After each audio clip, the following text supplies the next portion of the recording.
내일의 품격, 김성환의 시사야에서 챙겨가세요. 하루를 마무리하는 시간 꺼내보는 당신의 지식 창고. KBS 1라디오 김성환의 시사야.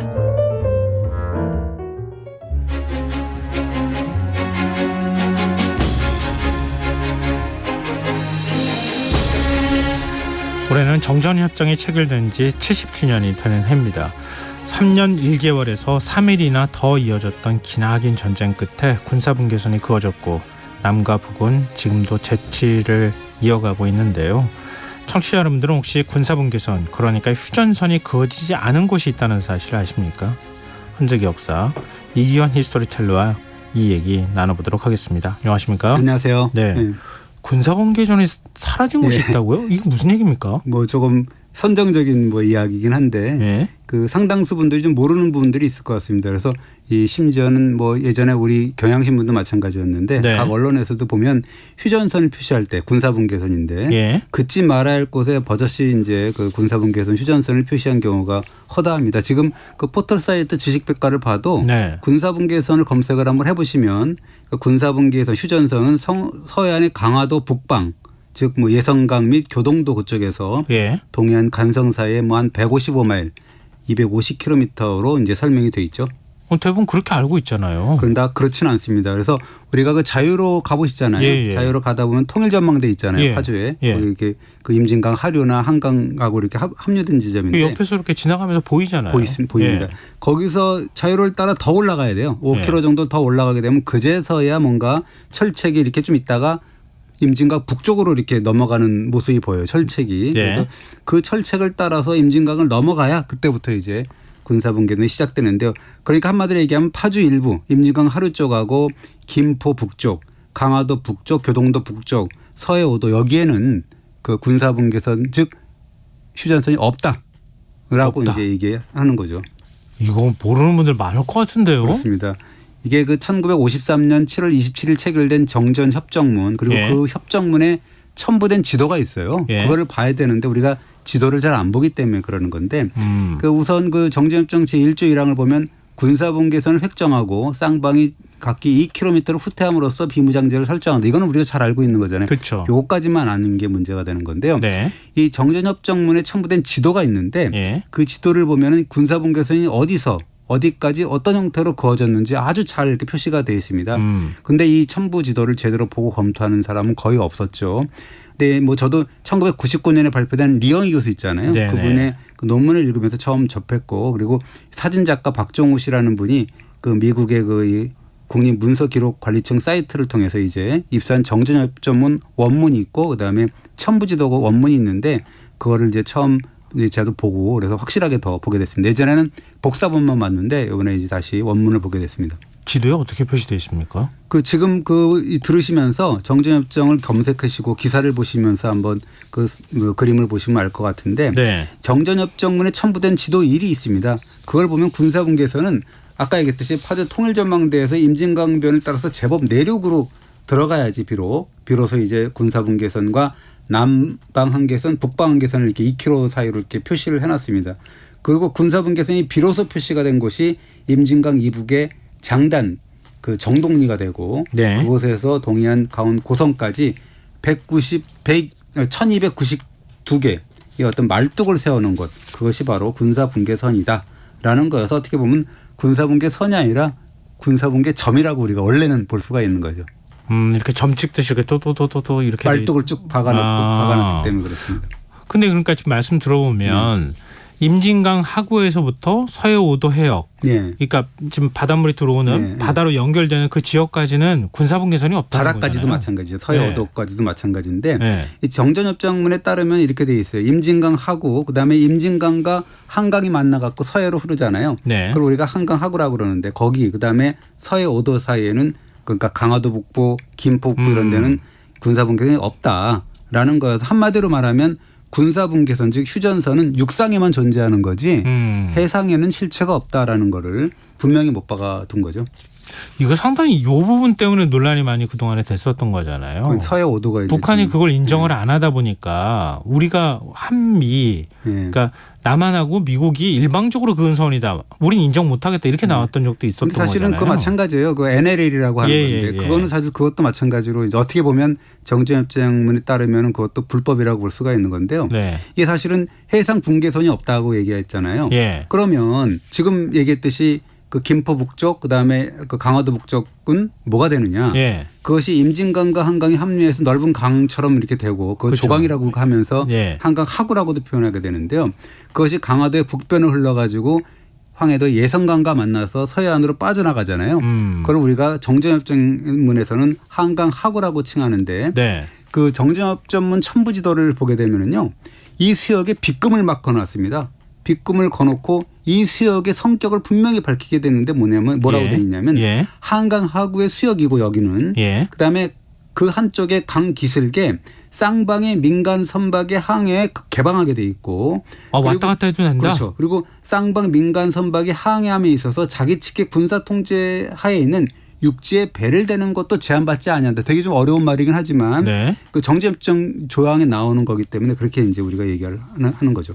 그러니까 서로 넘을 수 없는 선이 아니라 왔다 갔다 해도 되는 선이라는 거잖아요. 그러니까 이제 자기 그 기슭에 그러니까 강화도 그렇죠. 우리는 강화도 거기는 황해도나 그쪽 거기에 닿을 수가 있다. 그러니까 우리가 흔히들 얘기할 때 항행의 자유 뭐 이렇게 얘기하는 거랑 비슷한 거네요. 지나가기는 할 수 있으면 닿는 것은 자기 땅으로 닿을 수 있다. 그렇죠. 뭐 우리가 북한으로 넘어가면 안 되는 거니까. 거죠. 그러니까 어떻게 보면 민간 선박의 자유 항행을 허용하는 그런 선이다. 그래서 그리고 자기 측의 육지에 될 수가 있다. 우리 측의 경우는 강화도 저쪽엔 뭐 예를 들면 무슨 거의 황해도라든지 개풍 이런 데는 될 수가 있다. 뭐 이런 이야기죠. 왔다 갔다 해도 되는 지역인데 서로 간에 상대편으로 넘어가지만 않는다면 근데 그러면은 지금 지식백과나 온갖 뭐 자료에 나오는 거 그건 뭡니까? 그럼 잘못된 거예요? 그렇죠. 오류가 분명한데 그러니까 우리가 관가해서는 안 될 것이 그동안에 이런 정전협정 조항에 따라서 우리의 민간 선박이 이곳을 통과한 적이 있어요. 모르시죠? 있었어요? 예, 그렇습니다. 서로 인정해 줘야지 통과하는 거잖아요. 그게 1990년 11월에 보면은 그 벌써 한 20몇 년이 됐죠. 23년 지났는데 한강하고 수역의 남쪽 준설성이 통과를 했는데요. 그 당시에 수해가 엄청났기 때문에 한강 하류하고 임진강변에 제방이 막 유실되고 막 그랬거든요. 그래서 복구가 절실했는데 그걸 육로로 막 그 복구 장비나 이런 게 운반하게 되면 힘들었다 이거죠. 비용이 많이 들고. 근데 이때 그 유엔사 전전위원회 수석 대표의 특별 고문이던 한국 사람이 있습니다. 이문항 씨라는 사람이 나서서 이 북한 측의 그 군정이 고위 간부하고 비공식 모임을 통해서 준설성과 예인선의 어떤 인천, 교동도, 한강하고를 거슬러 올라가는 계획을 설명을 했어요. 또 원래 설명할 필요도 없는 거죠. 아까 얘기했듯이. 그렇죠. 그 합의한 거에는 그렇게 돼 있으니까. 민간 선박에 개방된 수역이기 때문에 합의할 필요는 없었는데 북한 측하고 접촉할 필요도 없었고 원래는. 그럼에도 불구하고 갈등이 일어날 수가 있잖아요. 그렇죠. 그러니까 이제 괜히 뭐 우리한테 넘어오는 거 아니야? 그리고 공격할 수도 있는 거니까. 연락을 취했던 거죠. 근데 북한 측이 순순히 그러라고 했어요? 반대할 이유가 없는 거죠. 왜냐하면 정전협정에 따르면 거기는 민간 선박이 왔다 갔다 할 수 있는 곳이다라고 돼 있기 때문에 감히 이렇게 반대할 이유가 없어서 그것이 정전협정문에 따라서 한강 하구에서 민간 선박이 통행한 첫 번째 사례가 되었거든요. 또 하나 있습니다. 되게 유명한 사건인데 1996년에 집중호우 속에서 유도에 표류한 2살박의 송아지 되게 유명한 사건이 있었습니다. 그 송아지가 이렇게 북한에서 내려와 가지고 떠내려와서 표류해서 유도라는 섬에 이렇게 표류해 갖고 그것이 뭐 구해야 되느니 마느니 해 갖고 굉장히 화제를 뿌리고 있었는데 그것도 우리 저 해병대가 가서 구했거든요. 왜냐하면 거기는 다 갈 수가 있기 때문에 원래가. 그렇죠. 그리고 99년에는 납섬이라는 데가 있습니다. 한강 하구에 있는 그 섬인데 그 안에 거기도 이제 거기 표류한 염소 10마리를 또 우리가 그 이 구한 적도 있고 그래서 그 두 섬을 보면 이렇게 유도도 그렇고 납섬도 그렇고 한강 하구. 그러니까 임진강과 한강이 이렇게 합류해 갖고 흐르면서 강화도 북쪽에 있는 섬이거든요. 그러니까 뭐 그렇게 할 수가 있었던 거죠. 그러니까 유도와 납섬 같은 섬들은 한국 땅도 북한 땅도 아닌 거네요. 중립성이라고 섬이라고 할 수가 있습니다. 그래서 그 아까 얘기했던 언론인이자 사회운동가인 리영희 교수가 뭐라 그랬냐면 한강 하구는 일종의 국제수로다. 그리고 남북한의 민간 선박이 자유롭게 드나드는 일종의 자유통행권을 갖는 수역이다라고 해석을 했죠. 이런 그 조항 같은 경우는 그 육상의 그 군사분계선 조항과는 확연한 차이가 있는 거죠. 거기는 뭐 아무도 못 들어가는 그런 민간인이 들어갈 수 없는 곳으로 엄격하게 규정을 해놨지만 이쪽은 해상이기 때문에 그 군사분계선이 없기 때문에 원래는 드나들 수 있다라고 한 것이죠. 다르죠, 그래서. 그럼 군사분계선이 육상에만 존재하면 서해 5도에도 군사분계선은 그지 않았다는 그래서 거네요. 이제 그 서해 5도가 갈등의 화약고가 되고 있는 거죠. 예. 그 이 원제가 있어요. 그 갈등의 원제가 아까 얘기했던 지금 천부지도에도 있는데 그 지도를 보면은 그 예성강, 북한의 예성강이 한강 하구하고 합류하는 지점부터 네. 황해도와 경기도의 경계선을 이렇게 점선으로 이렇게 쭉쭉쭉 이어놓은 게 있습니다. 지도를 예. 보면 아는데 예. 그래놓고 뭐라고 설명해 놨냐면 이 점선은 뭐냐면 그냥 황해도와 경기도를 구분하는 도경계선 이거다. 예. 그 기준으로 해서 서쪽과 북쪽은 모든 섬은 그 공산 측의 통제에 둔다. 예. 다만 예외가 있다. 예. 그건 뭐냐면 백령도, 대청도, 소청도, 연평도, 우도 이 5개 섬은 유엔군의 관할에 둔다. 뭐 이렇게 표시를 해놨습니다. 왜 이렇게 애매한 거예요? 근데 이 워낙 서해오도 섬이 예. 군사분계선으로 따지면은 그 북쪽에 올라가 있는 거잖아요. 그렇죠. 예. 그러니까 그 부분만 쏙 군사분계선이 빼고 없지만 어쨌든 육지 기준으로 보자면 그렇게 되는 거죠. 육지 기준으로 위도 기준으로 보자면 북측에 올라가 붙어 있는 거잖아요. 네, 그렇습니다. 그러니까 그 부분만 쏙 빼고 지금 다 나머지는 네. 북쪽이 관할한다 이렇게 돼 있다는 거잖아요. 그러니까 이게 그래서 이제 이렇게 쭉 그 5도는 그 유엔군 통제에 둔다 이렇게 해놓고서 예. 지도를 설명하면서 각주를 이렇게 달아놨어요. 예. 엄격한 각주를 달아놨는데 이 황해도와 경기도를 가르는 도경계선 점선이 이렇게 표시가 되어 있는데 예. 그거는 그냥 섬의 관할을 구분짓는 섬이지 이것이 무슨 뭐 도경계선 연장시켜 갖고 무슨 군사분계선을 만들거나 뭐 이런 거는 절대 안 된다라고 한 거예요. 그러니까 그거는 도를 경계한 것이지 그 선을 경계해서 뭐 군사분계선을 표시하지 마라 이렇게 하는 거죠. 말하자면 해상에는 군사분계선이 없으니까 멋대로 긋지 말라 뭐 이런 얘기입니까? 그렇습니다. 섬의 관할권을 표시하는 도경계선만 있을 뿐 해상에는 군사분계선은 존재하지 않는다라는 거였죠. 그 4년 전에 2019년인데 그때 아닌 영토 관할권 논쟁이 휘말렸던 섬이 하나 있습니다. 기억나실 텐데 한박도라는 섬이 하나 네네. 있어요. 근데 원래 이 섬이 우리가 한국 정부가 좀 실수한 건데 그 이 섬을 인천 강화도 서도면 말돌이 산 97번지라는 주소를 부여를 해가지고 예. 행정적으로 관리해온 것으로 알려지고 있었죠. 예. 그런 것이 알려지면서 이제 어이구 왜 근데 북한에 가 있어 이렇게 이제 정치 쟁점화가 됐던 거여서 예. 여야 간에 난리를 치고 막 그랬던 섬이 있습니다. 그걸 북한에 넘기려고 했던 거 아니냐 뭐 이렇게 되는 거예요. 그런 게 아니라 이제 원래는 천부지도를 보면 논쟁이 필요 없는 섬이 뭐냐면 한박도는 정전협정 천부지도상을 보면은 도경계선 황해도와 경기도 경계선 북쪽으로 아슬아슬하게 넘어가 있어요. 황해도 북쪽으로. 쪽으로요. 그러니까 황해도 쪽으로. 예. 그렇기 때문에 북한의 통제 아래에 있는 건데 우리 정부가 어떻게 보면 옛날부터 이렇게 실수를 해가지고 거기다가 행정관리를 했다 뭐 이렇게 우리가 볼 수가 있는 거죠. 도경계선 서쪽과 북쪽에 있는 섬 가운데 서해 5도만 유엔군 관할에 뒀다 네, 뭐 그렇죠. 이런 건데 그럼 군사분계선이 없다면 서해 5도는 이 북한 영역에서 완전히 고립되는 거잖아요. 그렇죠. 그러니까 왜냐하면 선이 없으니까 그렇죠, 그렇게 되는 그렇죠. 건데 되게 그 어려운 부분입니다. 그래서 이 정전협정 되게 애매한데 뭐냐면 천부지도 3이라는 게 있습니다. 거기 보면 뭐라고 돼 있냐면 서해 5도를 유엔군 통제에 둔다라고 했잖아요. 네. 그러면서 그 백령도 뭐 연평도 이런 서해 5도 둘레에 사각형으로 이렇게 그 점선을 그려놨어요. 예. 장방형으로. 예. 그러면서 또 각주를 달아놨습니다. 이 점선의 의미를 뭐 엄격하게 규정을 해놨는데 뭐라 그러냐면 예. 이 직사각형의 점선은 유엔군 통제 안에 두는 섬 서해 5도를 표시한 것에 불과하다. 다른 의미라는 건 전혀 없다. 이렇게만 못 박아뒀습니다. 이게 무슨 얘기입니까? 다른 의미가 없다는 게 무슨 의미예요? 직사각형의 구획을 이렇게 표시를 해놨는데 이거는 섬의 위치만 표시한 점선이다. 여기 뭐 백년도다. 어떤 영역을 표시한 건 표시한 아니다. 게 아니다. 그 사이의 공간 이런 거는 수역이라든가 영역이라든가 이런 면적을 의미하지 않는다라는 거죠. 그래서 그 점선 사각형을 연결해 갖고 무슨 선을 긋는다? 절대 안 된다라는 그런 기막힌 거죠. 그래서 이 백령도 등에서 5개 섬은 그러니까 점으로 이제 이렇게 묶어둔 그런 격이 돼버리는 그런 상황이 돼버린 거예요. 그러니까 섬 그 자체에 대한 관할권은 유엔군에 행사할 수는 그렇죠. 있지만 그렇습니다. 그 외의 권한에 관해서는 행사할 권한이 없다. 영역이라든가 뭐 선을 이런 건 끈다든가 없다. 이런 거는 절대 안 된다라는 거죠. 그래서 지금 각주를 또 달아놓은 거예요. 거기다가. 그렇습니다. 복잡하네요. 백령도 같은 5개 섬은 유엔군 땅으로 인정한다. 그러나 바다는 영역이 없다. 뭐 이런 이야기죠. 예. 그래서 그게 그렇기 때문에 섬을 잇는 어떤 선도 절대 불법이다라는 규정이죠. 그러니까 뭐냐면 정전협정에 따르면 한강 하구에서 서해 5도를 잇는 어떤 선도 불법이다. 거고 그렇기 때문에 정전협정에 따른다면 한국 측이 설정한 북방한계선 NLL도 그렇고 북한이 선포한 그런 구역이 있습니다. 그것이 50마일 군사경계 수역이라는 게 있는데 그것도 역시 일방적인 선언 및 주장일 뿐이다. 라는 것이 정전협정문에 나와 있는 그런 정신입니다.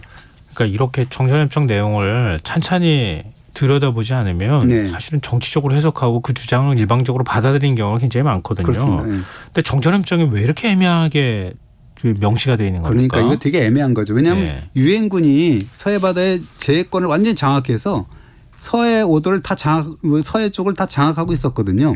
근데 거기서 서해 5도를 빼놓고 나머지 섬에서 다 철수해버리는 그런 상황이 된 거죠. 왜 그랬냐?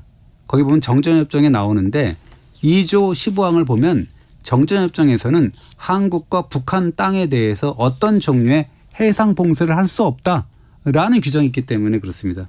해상 봉쇄를 못하게 했다고요? 그렇습니다. 그러니까 뭐냐면 원래 공산 측에서는 그 도경계선 아까 있다고 그랬잖아요. 그걸 쭉 이어가지고 해상 군사분계선을 만들자고 했는데 무리한 주장이었죠. 왜냐하면 유엔군 자체로는 서해 5도에 제해권이 있어갖고 다 갖고 있었거든요. 섬을. 그러니까 그 자체가 안 되는 거여서. 그걸 자르면 서해 5도를 북한 측에 넘겨줘야 되는 상황이 다 마찬가지였다라는 거죠.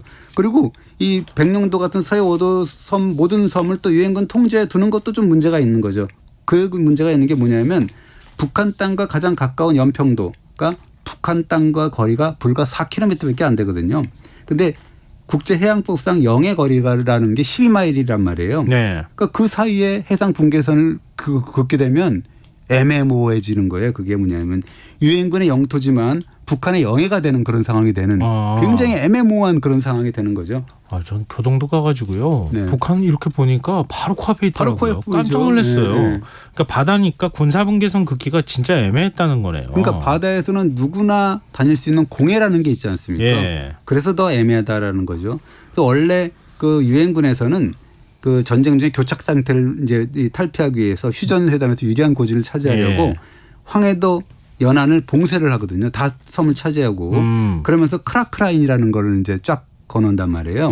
그것이 이제 마크 크라크 유엔군 총사령관의 이름을 따서 그렇게 졌는데 그래서 미국은 이 크라크라인을 딱 기준으로 해가지고 중국하고 북한 해상 봉쇄안 이걸 유엔 총회에다가 올리는데요.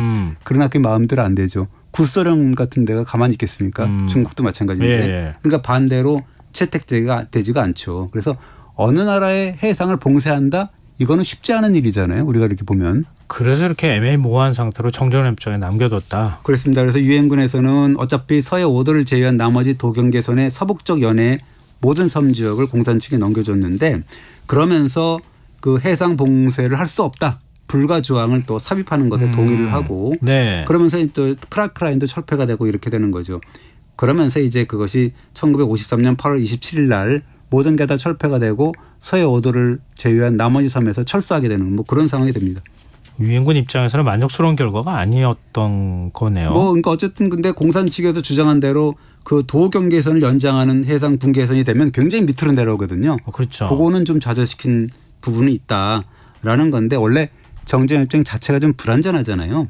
이게 종전이나 평화협정이 아니라 정전이잖아요. 이게 좀 불안정한데. 잠시 뭐 전쟁을 멈추는 거니까. 원래 그래서 정전협정을 보면 어떻게 되어 있냐면 휴전협정 조인 후에 3개월 이내에 정치회담을 벌인다. 거기서 모든 그런 한국 문제를 해결한다. 이렇게 그래서 휴전협정으로 아예 가버리는 것까지 염두에 뒀었는데 그렇죠. 정치회담이 열렸어요? 평화협정까지 가는 거였죠. 원래. 열리긴 열렸죠. 1954년 4월 26일 날 스위스 제네바에서 열렸는데 이것이 됩니까? 안 되죠. 그래서 이 평행선만 달리고 극심한 비방전 해가지고 결국 결렬되고 말았는데요. 그로써 이제 뭐 한국 통일에 대한 어떤 그 평화적 노력 물거품이 되는 거고 이 순간까지 반목이 일어나고 갈등이 일어나고 뭐 이런 평행선을 달리는 신세가 된 거죠. 참 이렇게 답답하기도 하고요. 아직까지도 우리가 이 정확한 내용을 잘 모른다는 것도 어찌 보면은 좀 안타깝기도 하고 그러는데요. 좀 뭔가 이제 평화 쪽으로 좀 더 가야 되지 않을까 싶어요. 그러니까 기본적으로 뭐가 뭔지 모르는 상황이니까 지도도 제대로 그러니까 포털이나 이런 데 쳐보면 정전협정은 지도가 안 나와요. 왜냐하면 잘 모르니까. 그건 그래서 좀 문제가 좀 있는데요. 저는 정전협정문 이야기가 나올 때마다 해결의 실마리를 요 대목에 찾는데 1조 5항입니다. 뭐냐면 아까 얘기했던 한강 하구 문제. 이게 뭐냐면 그 민간 선박이 남북한에 자유롭게 통행할 수 있는 곳이잖아요. 거기에 돼 있고 그래서 정전협정 체결이 꼭 70년이 흘렀는데 남북한이 여기서 실마리를 풀어야 되는 게 아닌가 원래 한강 하구에서 뭔가 화해 이벤트를 벌여보는 거. 왜냐하면 거기는 민간 선박이 다닐 수 있고 뭐 이렇게 또 될 수도 있기 때문에 어떻게 보면 지금의 어떤 남북 관계로 보면 몽상가의 실현 불가능한 꿈일 수도 있겠지만 언젠가는 이것이 현실로 돌아올 날이 오기를 바라는 마음입니다. 그 노무현 대통령 그러니까 노무현 정부 집권 시절에 북측하고 서해 평화수역 만들겠다고 했었잖아요. 그렇죠. 그때 그 일부분으로 이게 포함되어 있는 거죠. 요 정신이죠. 그게 이제 거기 군사범 개선이 없기 때문에 평화구역을 할 수 있다. 정전협정도 그렇게 돼 있으니 그렇게 돼 있는 그 개념에서 조금 더 확장하면 남북 간에 평화수역을 하나 만들어서 지금 이 갈등 상황 특히 이제 화약고 같은 서해 오도를 어떻게 할 것이냐 이 문제까지 한꺼번에 풀 수 있다. 중국 선원들이 막 왔다 갔다 하면서 다 가져가고 있잖아요. 지금 그동안에 정전협정이 어떻게 됐는지 잘 모르고 이해도 잘 안 됐던 것 같은데요. 이번 기회에 굉장히 좀 상세한 내용을 알게 된 것 같아서 굉장히 뜻깊었던 것 같습니다. 자, 현재기 역사 오늘 여기서 마무리하겠습니다. 지금까지 이기환의 히스토리텔러였습니다. 오늘 말씀 고맙습니다. 감사합니다. 김성원의 시사야 오늘 순서 여기서 마칩니다. 모바일 쿠폰 당첨자는 홈페이지 공지사항에서 확인하실 수 있습니다. 편안한 밤 되시고요. 전 내일 다시 찾아뵙겠습니다. 지금까지 시사평론가 김성원이었습니다. 고맙습니다.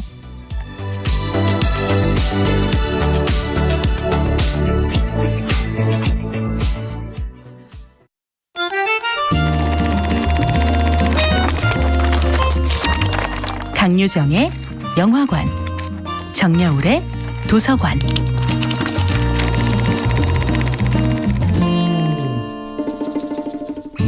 안녕하세요. 무심히 지나쳤던 영화를 돌아보며 삶의 마디를 짚어보는 평론가 강유정의 영화관입니다. 오늘은 데미안 셔젤 감독의 2016년작 라라랜드와 함께 하겠습니다. 라라랜드는 오프닝 10분 동안 관객의 시선을 사로잡습니다. 형형색색의 옷을 입은 다양한 배우들이 각기 다른 분야, 자신들의 꿈을 노래로 소개합니다. 누군가는 가수가 되고 싶고, 누군가는 연주자가, 누군가는 배우가 되고 싶어 합니다. 분야나 방법은 다르지만 때로는 넘어지더라도 일어나면 그만이야. 아침은 다시 오니까 라고 말하는 태도는 같습니다. 노래의 제목도 Another Day of Sun, 또 다른 아침입니다. 꽉 막히는 고속도로지만 그들은 지치지 않습니다. 꿈을 안고 라라랜드로 가는 길이니까요. 두 번째 노래 Someone in the Crowd에서는 누군가를 만날지도 모른다는 기대감을 보여줍니다.